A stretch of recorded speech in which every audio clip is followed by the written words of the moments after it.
tous et bienvenue dans Smart Patrimoine. Smart Patrimoine, l'émission qui vous accompagne tous les jours dans la gestion de vos finances personnelles à 13h sur Bismart. Et au sommaire de cette édition, nous commencerons tout d'abord par notre rendez-vous du mardi Patrimoine Passion où nous décortiquons ensemble les investissements passion ou plaisir. En l'occurrence, nous nous intéresserons aux achats de voitures de collection. Comment peuvent-ils être vus comme des placements et quelles voitures ont la cote? Nous en parlerons avec Gauthier Rossignol, associé de la maison de vente Agut. Et nous enchaînerons ensuite avec Enjeu Patrimoine où nous nous intéresserons aux évolutions du marché immobilier. Cette année, malgré la pandémie, 2021 a été une année record en matière de transactions et les prix ont largement progressé dans certaines villes. Nous ferons le point avec Guillaume Martineau, le président d'Orpi, mais aussi Ludovic Usieux, le cofondateur d'Artémis Courtage. On en profitera pour se demander quelle tendance de ce marché immobilier en 2022. Bienvenue à vous tous qui nous rejoignez. Smart Patrimoine, c'est parti.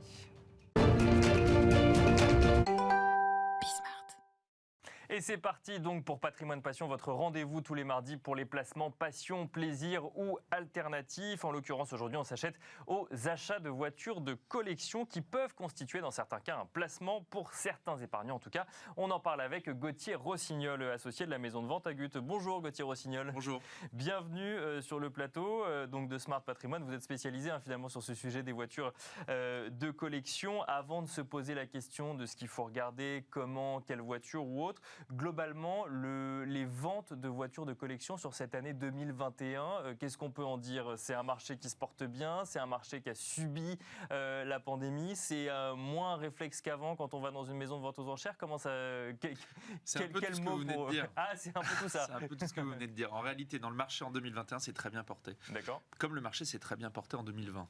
En fait, on s'est rendu compte que la pandémie avait, au bout de quelques mois, suscité beaucoup d'interrogations forcément. Qu'est-ce qu'on va devenir? Où est-ce qu'on va aller? Qu'est-ce qu'on va faire? Et puis d'un seul coup, c'est devenu je dois faire quelque chose pour penser à autre chose.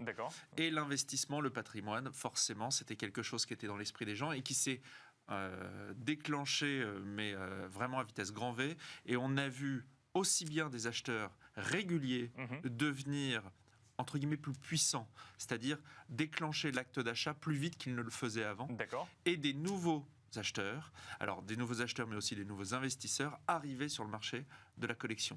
Et ce, avec des moyens nouveaux, et des moyens digitaux. Comment on explique ces nouveaux acheteurs? C'est quoi? C'est finalement avec l'épargne accumulée pendant la pandémie et cet environnement parfois un peu anxiogène, on cède plus facilement à un achat plaisir ou c'est juste... c'est ça. Oui, c'est ça. En fait, on cède beaucoup plus facilement à un achat plaisir. Avant, ça restait sur un compte en banque. Sur le compte en banque, ça vivotait. Aujourd'hui, les assurances vie, c'est aussi un autre gros sujet du patrimoine français. Plutôt que ça végète sur une assurance vie, on vient l'injecter dans l'art. L'automobile de collection est assimilé au marché de l'art. Il est impacté fiscalement à l'identique du marché de l'art. Et donc, du coup, on a vu des acheteurs réguliers et des nouveaux acheteurs. Mais ce qui est très intéressant, c'est que les nouveaux acheteurs, ça représente 37%. Ah oui, donc c'est quand même assez conséquent, bien sûr. C'est colossal. On parle aussi qui n'avait jamais acheté une voiture de collection avant. Jamais acheté une voiture de collection. Alors, 37%, c'est chez Agut. Agut, on est la deuxième maison de vente française, la première indépendante, la quatrième en France. Il y a Christie's, Sotheby's, Arcurial et Agut. Mais donc c'est 37% chez Agut, mais au final, on est à peu près tous les mêmes. On regarde tous les chiffres de nos confrères et on s'aperçoit qu'il y en a un, ce sera 28, il y en a un, ce sera 39. Oui, mais donc il y a eu une montée en puissance finalement sur ces automobiles de collection. Entre 30 et 35%. C'est colossal. Et en fait, on s'aperçoit que sur ces nouveaux acheteurs, ce sont souvent des acheteurs qui ont moins de 40 ans et qui n'ont jamais investi dans l'automobile, même sur des méthodes plus traditionnelles, chez un marchand ou en vente aux enchères classique, c'est-à-dire en salle. Donc c'est révolutionnaire. On le savait, on savait que ça allait arriver. C'est arrivé simplement plus tôt que prévu. On s'attendait à pouvoir le faire sur 10 ans. Qu'est-ce qu'ils viennent chercher ces nouveaux acheteurs? On imagine, c'est quoi? C'est que des fous de l'automobile qui veulent acheter une voiture de collection ou ils y vont pour d'autres manières, pour d'autres raisons aussi? Il y a un peu des deux, si vous voulez. L'ancien marché s'adapte, les anciens clients s'adaptent. Ça les amuse aussi, d'une certaine manière. Et les nouveaux, en fait, on s'aperçoit qu'ils diversifient. C'est assez disruptif. Ils vont vers les NFT, ils vont vers l'art contemporain, ils vont vers le street art, ils vont vers les montres, ils vont vers le vin, ils vont vers les voitures. D'accord. Ok. Entre guillemets, Il faut quand même des gros patrimoines pour tout ça. Où se trouve le mobilier objet d'art, où se trouve la sculpture, où se trouvent les impressionnistes, où se trouvent les tableaux et dessins anciens. Bref, ce marché existe toujours. On s'aperçoit simplement que l'art de vivre, le luxe, sont très clairement des vecteurs qui intéressent et qui suscitent l'envie, voilà, qui suscitent l'intérêt du plus grand nombre de collectionneurs et d'investisseurs. Alors, on va se poser ensemble la question de ce qu'il faut regarder quand on veut acheter une automobile de collection. Juste avant, moi j'aimerais bien qu'on redéfinisse ce que c'est qu'une automobile de collection, parce que je suis allé sur votre site avant du coup cette interview. J'ai vu qu'il y a parfois une R5 qui est vendue comme une automobile de collection. Il n'y a pas qu'une Ferrari ou une Porsche il n'y a pas que des voitures prestigieuses qui sont considérées. J'y suis. L'automobile de collection, c'est certainement pas un prix. C'est une période, donc c'est une date de construction, c'est un intérêt historique. Et selon la législation en vigueur, la Fédération française des véhicules de l'époque a décrété, avec le gouvernement, qu'une automobile pouvait être considérée comme automobile de collection quand elle avait plus de 30 ans. D'accord. Bon, vous me direz, les Laguna, les Renault Laguna, ça va devenir collection. On va bannir le diesel de tout ça. C'est en cours. Et une Laguna, est-ce qu'il y a un intérêt historique? Je suis désolé pour les collectionneurs de Laguna, ils pourront me clouer au pilori. La seule chose, c'est que oui, moi je considère que c'est pas une voiture qui a un intérêt majeur. Mais parce qu'il faut qu'elle soit emblématique de son époque. Parce qu'il faut qu'elle ait marqué en son temps le marché, et il faut aujourd'hui qu'il y ait une communauté qui s'intéresse à une voiture. Et puis dans la vie d'une voiture, il y a des acheteurs importants. Par exemple, on a vendu la Ferrari de Jean-Paul Belmondo, qui était une Ferrari BB 512. La cote moyenne est autour de 250 000 euros. On l'a vendu 442 000 euros. D'accord. Donc, la provenance est importante, l'historique est important, l'état, bien sûr, est important. Et puis, si on arrive à retracer tout ça, si nous, maison de vente aux enchères, on arrive à prouver que la voiture est dans un état exceptionnel, que la provenance est belle, eh bien, en fait, on a une voiture qui va être bankable sur le marché. Voilà. D'accord. Et aujourd'hui, il y a un nouveau marché. Ce sont les voitures des années 90-2000, ce qu'on appelle les Youngtimers. C'est un marché qui est en pleine effervescence, en pleine ébullition. Et on s'aperçoit que les nouveaux acheteurs qui viennent avec des moyens digitaux sont ceux qui s'intéressent à ce marché. Et alors là, on parle de quoi comme modèle? Donc la fameuse R5, non, elle est plus ancienne que ça. Non, mais il y a la F40, mais il y a aussi la R5, que ce soit une R5 classique, ça commence à 3 000 euros. J'aime bien cet exemple de la R5 parce que la R5, beaucoup l'ont encore chez leurs grands-parents. La voiture qu'on file aux petits-enfants ou autres. La R5, c'est la 2 chevaux des années 50-60. Donc la 2 chevaux a révolutionné l'industrie automobile.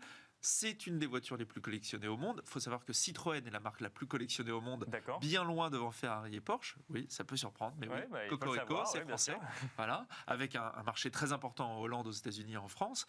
Et ensuite, oui, bien sûr, Ferrari est une des rares marques qui n'est pas centenaire à être connue dans le monde entier, mais c'est pas pour ça que c'est la marque la plus collectionnée. Et puis le prix, bien sûr, joue.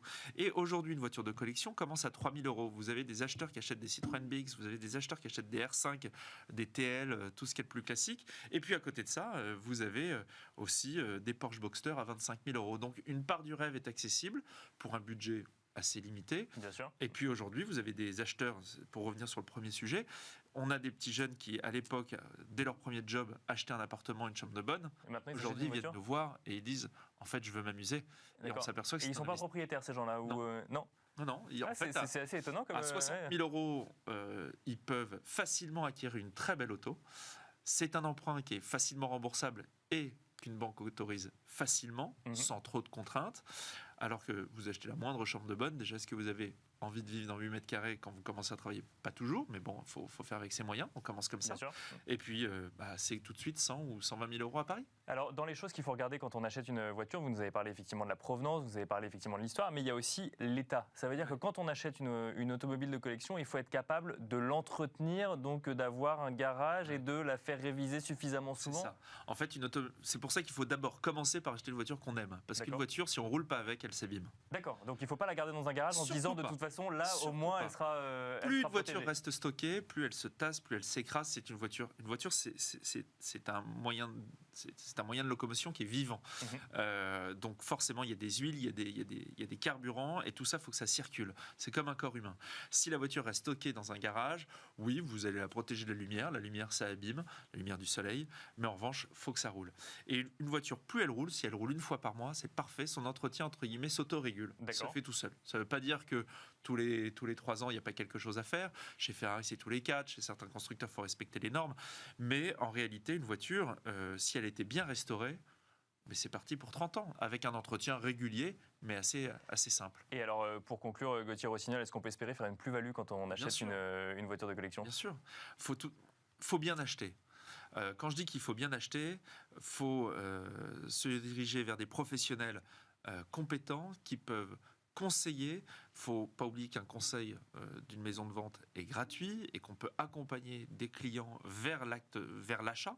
Et puis ensuite, il y a des périodes qui sont plus dynamiques que d'autres. Les populaires françaises marchent très très fort.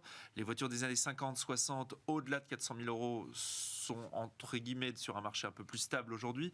Mais le marché des voitures des années 80, 90, 2000 est en pleine effervescence. Donc aujourd'hui, et avec des prix souvent plus modestes, et puis aussi avec des prix à plus de 6 millions d'euros pour certaines.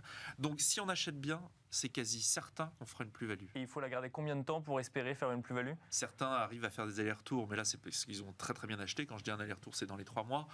Cela, c'est quand même une poignée de cerises, pardon. Une queue de cerise. Une queue de cerise.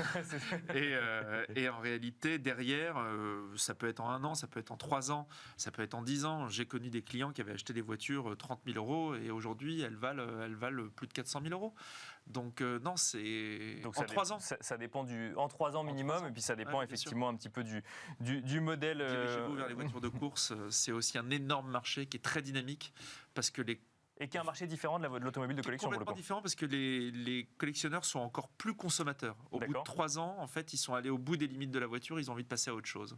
Et aujourd'hui, ce qui fait aussi la valeur d'une voiture, c'est ce qu'on peut en faire sur des événements historiques majeurs. Le Tour Auto, le Mans Classique, Chantilly, Pebble Beach. Voilà. Et vous reviendrez nous parler des voitures de course, dans Patrimoine Passion. Merci beaucoup Gauthier Rossignol, associé de la maison de vente Agut. Et quant à nous, on se retrouve tout de suite dans Enjeu Patrimoine. Et on enchaîne à présent avec Enjeu Patrimoine, un enjeu patrimoine où nous allons nous poser la question des tendances en matière d'immobilier pour cette année 2022 qui s'ouvre, mais nous en profiterons également évidemment pour faire un bilan de l'année 2021. Pour cela, nous avons le plaisir de recevoir en plateau Guillaume Martineau, le président d'Orpi. Bonjour Guillaume Martineau. Bonjour. Bienvenue sur ce plateau et nous avons le plaisir également d'être en duplex avec Ludovic Usieux, cofondateur d'Artémis Courtage. Bonjour Ludovic Usieux. Bonjour Nicolas. Bienvenue également dans Smart Patrimoine à distance. On va commencer avec vous, Ludovic Usieux.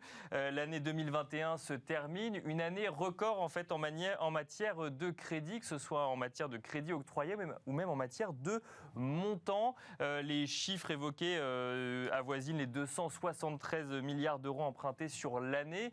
Finalement, en fait, on s'attendait à une année, une deuxième année Covid en baisse et on se retrouve avec des records en matière de transactions immobilières.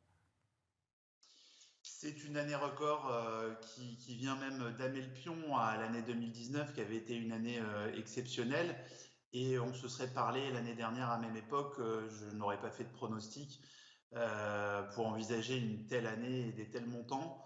C'était une année de reprise, on va dire, après une année 2020 un peu tronquée qui avait été dynamique, que ce soit d'un point de vue nombre de transactions ou production de crédit, mais cette année 2021, elle est vraiment exceptionnelle, notamment son deuxième semestre, parce qu'on a connu un deuxième semestre avec l'intégralité des mois de juillet jusqu'à décembre, qui ont été des mois supérieurs à 20 milliards d'euros de crédit débloqués, négociés. Ce qui est une production vraiment très soutenue. On se retrouve effectivement en fin d'année avec plus de 270 milliards d'euros de crédits négociés et une toute petite part de renégociation rachat. Ça veut dire que cette production de crédit, elle est allée au crédit à l'habitat, elle est allée financer des transactions nouvelles. C'est aussi un signe de vigueur du marché immobilier. J'imagine que mon confrère en plateau qu'on montrera le nombre de transactions qui lui aussi est record. Mais cette production de crédit, elle est évidemment la conséquence directe du sous-jacent immobilier qui a été excellent. Et ce qu'on peut dire, c'est que, selon moi, en tout cas, c'est mon analyse, au-delà de la valeur refuge qu'a constitué l'immobilier post-crise sanitaire, au moment où tout va mal et on se dit que quand on a un toit sur la tête, ça ira peut-être un peu mieux. C'est aussi le spectre de l'éloignement d'une crise économique, conséquence directe de la crise sanitaire, qui a donné un coup de fouet au deuxième semestre au marché. Et je dirais même que le marché immobilier a profité de cette crise sanitaire quelque part. Une fois qu'on a eu la confirmation ou le début de conviction que la crise économique ne serait pas une conséquence directe, en tout cas de la crise sanitaire, ça a fait encore plus s'envoler le marché immobilier. Guillaume Martineau, vous avez constaté, vous également, cette année finalement en pleine santé du marché immobilier, cette année 2021 ? Tout à fait. 2021, c'est une année record. On était à 800 000. Les bonnes années, c'était 800 000. On n'est pas loin d'1,2 million, ce qui pour nous est exceptionnel. 1,2 million de transactions. 1,2 million de transactions. Ouais. On avoisine 1,2 million, c'est exceptionnel. C'est presque problématique d'ailleurs parce qu'il va falloir reconstituer le stock. Bien sûr, comment reloger les personnes qui cherchent de nouveau à se loger. Et c'est une année, effectivement, on n'a jamais connu ça. Mais la conséquence directe de la Covid fait que cette crise sanitaire, qui finalement est un problème, nous permet néanmoins d'avoir de nouveaux marchés, des gens qui cherchent à se loger ailleurs. Donc 2021 restera une année record. C'est-à-dire que en fait, vous voyez, quand vous dites de nouveaux marchés, c'est-à-dire on voit un décalage finalement de la demande sur les biens immobiliers, en décalage quoi, géographique ? Oui, c'est-à-dire qu'il y a des villes qui retrouvent de l'intérêt. Des gens se disent, tiens, pourquoi pas aller habiter à Limoges, Orléans, Pau. Bien sûr, des villes qui n'étaient pas forcément dans le top 10. Et puis, ça a ouvert l'esprit. On peut travailler à un endroit et vivre à un autre. C'est ce que je fais d'ailleurs moi-même toutes les semaines. Donc c'est véritablement une opportunité pour des nouveaux marchés. Et Orpi, grâce à toutes ces agences, ces 1350 agences partout, peut apporter des solutions pour ses clients qui cherchent des opportunités. Est-ce que vous avez constaté, comme nous le disait Ludovic Usieux en introduction, ce rebond au second semestre, à savoir finalement avec cette crise économique, ce spectre de crise économique qui s'éloigne et donc du coup un retour sur le marché immobilier ? Oui, en septembre on a eu une inquiétude. On s'est dit tiens, il y a moins de monde, septembre-octobre. Et puis les nouvelles tendances bancaires, enfin la loi sur le crédit nous a impacté un peu. Et puis finalement, novembre, décembre, janvier, c'est reparti. Et où que ce soit, tous mes confrères m'appellent en me disant Guillaume, on n'a rien à vendre, il nous manque du stock. Donc, et avec ce qui continue de se passer, on ne voit pas de raison que ça s'arrête. Il y aura toujours cette demande. Paris perd un peu d'habitants, les métropoles perdent un peu d'habitants. Et nos agences en région retrouvent vraiment une grosse demande, une forte demande. Alors, il nous manque du stock, ça va nous poser un certain nombre de questions pour cette année 2022 qui s'ouvre. Juste avant, je réagis sur ce que vous disiez sur donc, du coup, les nouvelles normes HCSF finalement qui deviennent contraignantes pour les banques à partir de 2022. Ludovic Usieux, on a parlé donc des montants de crédit octroyés, on n'a pas parlé du taux. Je lisais un taux moyen d'1,4% en moyenne donc sur cette année 2021. C'est des taux bas entre guillemets. On pouvait s'attendre à ce qu'ils remontent un petit peu en fin d'année. Certaines banques ont très légèrement remonté leur taux, mais on reste pour l'instant entre guillemets dans un environnement de taux de crédit immobilier relativement bas. Les taux sont extrêmement bas. On vit dans un environnement de taux bas depuis maintenant 4 années. On a terminé l'année sur un taux moyen, tout projet, toute durée confondue, de 1,05% taux fixe, je le rappelle, en France. C'est du jamais vu. Le discours de la BCE est plutôt rassurant, voire réconfortant sur le montant des liquidités injectées et sur l'absence, pour le moment, en tout cas à court moyen terme, de remontée des taux directeurs. Donc du côté des taux, tout va bien et il n'y a pas de raison macroéconomique de s'inquiéter dans les mois à venir d'une remontée forte des taux, même si les taux obligataires ont un peu remonté ces derniers jours, ces dernières semaines. Il n'y a pas d'affolement loin de là. Dans une période où on fait un peu d'inflation, c'est même quelque part une opportunité de pouvoir emprunter aux alentours de 1% taux fixe sur des durées aujourd'hui moyenne de 20 ans, donc entre 20 et 25 ans, vous fixez un taux aux alentours de 1% ou à peine plus, et on vit dans un environnement où il y a un peu d'inflation, donc c'est même plutôt une bonne opération d'emprunter sur de longues durées, en respectant évidemment ces critères HCSF.